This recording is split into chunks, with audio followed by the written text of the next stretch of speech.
Bonjour. Jocelyn, Audiospot. Enchanté. Mais qu'est-ce que c'est qu'Audiospot?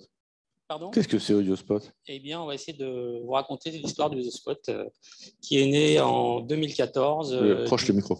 d'une idée qui nous est venue suite à la rencontre avec des personnes malvoyantes et non-voyantes. Donc, c'est une société qu'on a créée, qu'on a décidé de créer finalement en quelques heures suite à cette rencontre. Moi-même étant dans un domaine un peu technologique, forcément, on s'est dit, avec les outils numériques d'aujourd'hui, essayons de créer un outil qui va permettre à cette population de mieux vivre dans notre monde. Et de fil en aiguille, finalement, on a commencé à tirer une petite pelote de laine et on s'est aperçu que finalement, ce concept, il allait beaucoup plus loin que ce sujet ou ce handicap. Et finalement, on l'a étendu à l'ensemble de types de handicaps qu'on peut rencontrer aujourd'hui, mais aussi à des personnes qui peuvent être des personnes étrangères, ou en tout cas qui vont se retrouver dans un milieu un petit peu hostile. Alors, je vais vous dire aujourd'hui, Audiospot, ce que c'est que cette plateforme, qu'est-ce qu'elle est devenue.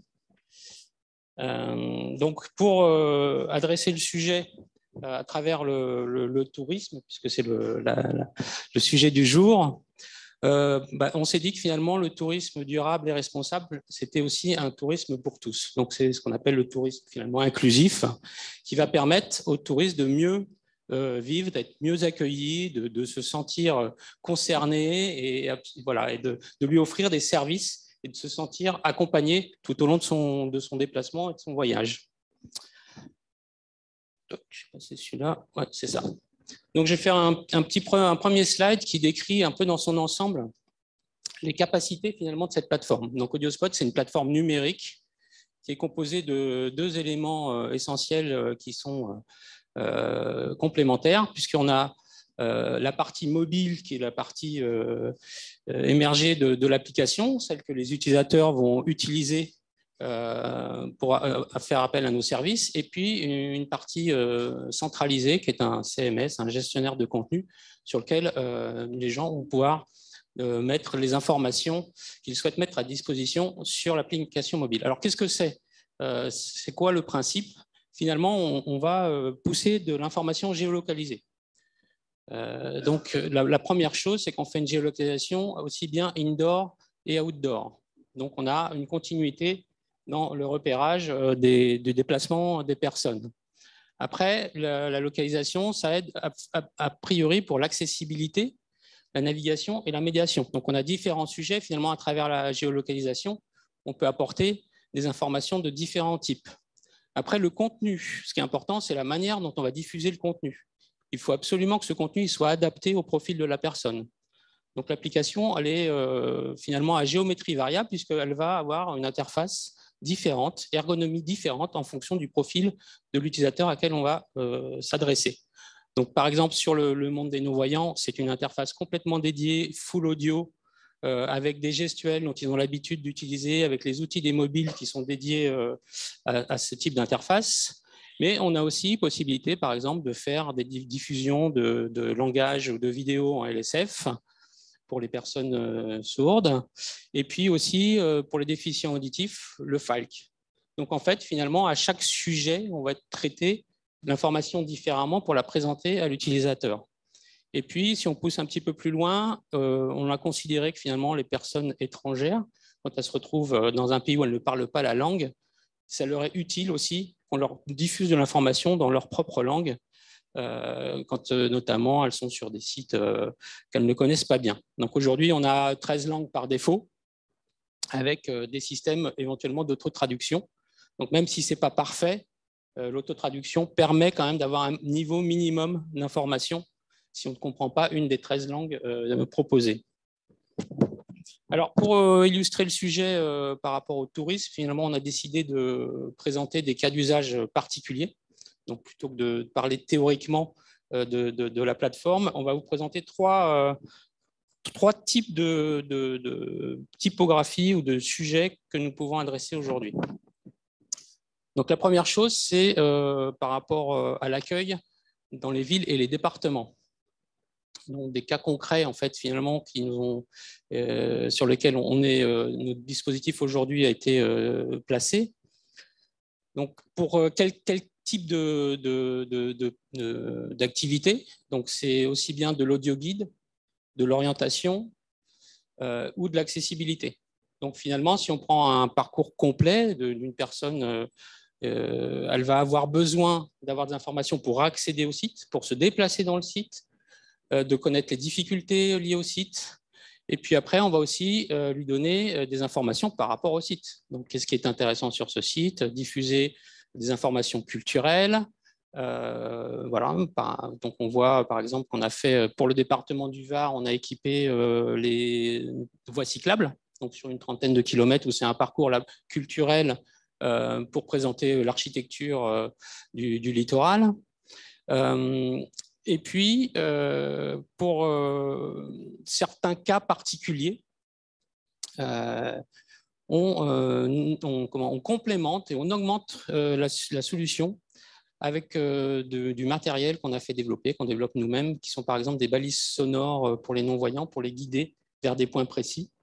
Donc là, c'est vraiment une augmentation de l'appli mobile, où depuis leur appli mobile, ils vont pouvoir déclencher ou avoir l'information sonore pour se déplacer au bruit, par exemple.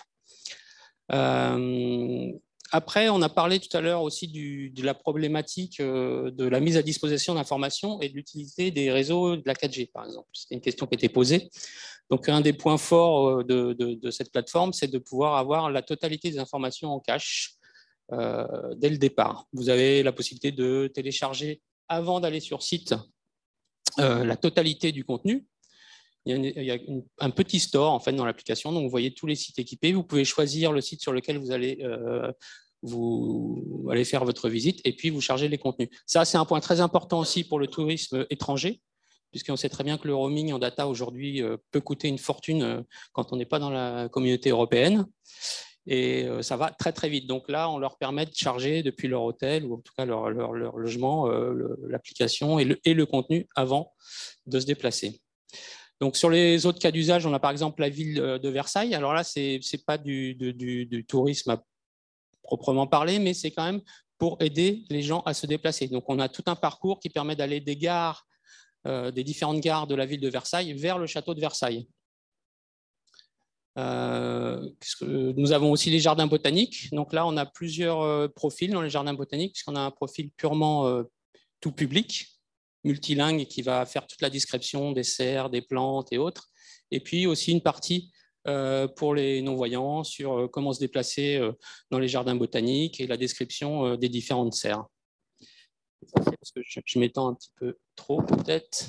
Deuxième cas d'usage, éventuellement, c'est tout ce qui est médiation avec les musées.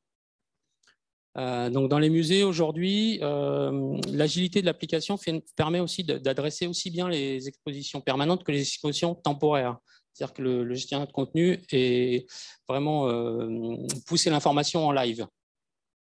Ça permet aussi de créer des événements. Par exemple, quand vous êtes sur site, on peut avoir des petits calendriers. Ça va vous rappeler qu'à 16 h, il va se passer tel événement. Donc, il ne faut pas l'oublier.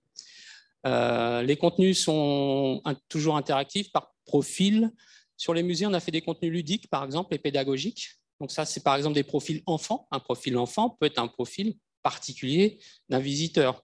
Donc chaque contenu va être adapté au niveau de savoir ou en tout cas à la personne à laquelle on s'adresse. Pour les enfants, on a fait des petits jeux, par exemple au Musée national du sport, on avait fait des petits jeux pour les enfants pour que ce soit plus ludique dans leur visite. Et puis avec des quiz et des questions comme ça sur le musée. On sait faire, donc le but d'AudioSpot, c'est quand même d'être une application qui peut être utilisée sur beaucoup de sites différents sans changer d'application. Donc ça, c'est vraiment très important dans le monde du handicap parce que les personnes ne veulent pas charger à chaque fois sur un site une application différente. Ils en ont déjà des milliers sur leur téléphone, donc ils ont envie d'avoir la même. Par contre, par exemple, certains musées ont à cœur d'avoir leur application. Donc, dans ce cas-là, on accepte de faire une application marque blanche, mais en général, on leur demande qu'elle reste compatible avec l'application de base AudioSpot. Ce qui fait qu'en fait, la personne peut utiliser aussi bien l'application en marche blanche que sa propre application si elle l'avait déjà chargée à l'avance. Voilà, je pense que j'ai à peu près tout dit. Sur les références, je ne vous les décris pas toutes, vous les avez directement sur la photo.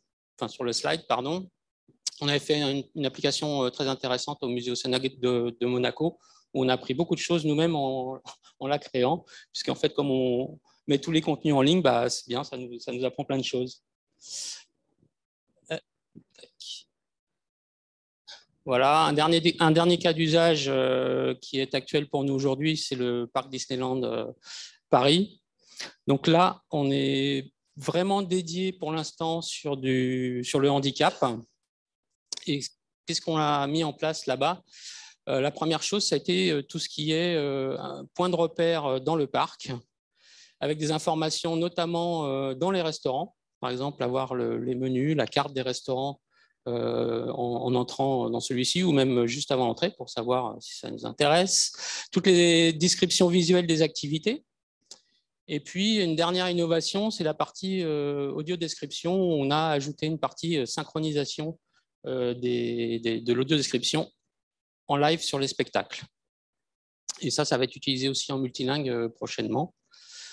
Après, ce qu'on pourrait envisager, c'est équiper évidemment les hôtels, puisque ce qui est difficile pour les personnes malvoyantes, c'est de savoir se repérer son numéro de chambre, c'est lequel, par où j'y vais.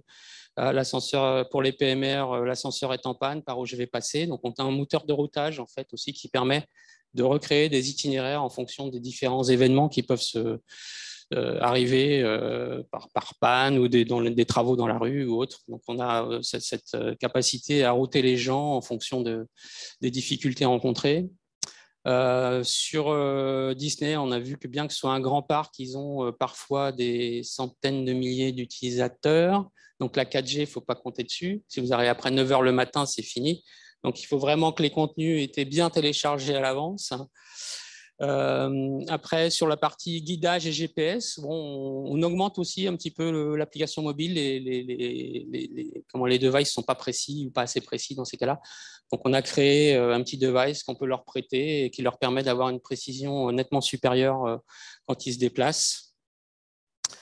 Voilà, j'ai à peu près fait le tour. C'est un petit peu confus. Je suis moins précis que Caroline qui aurait dû faire la présentation, qui connaît très bien tous ces sujets-là.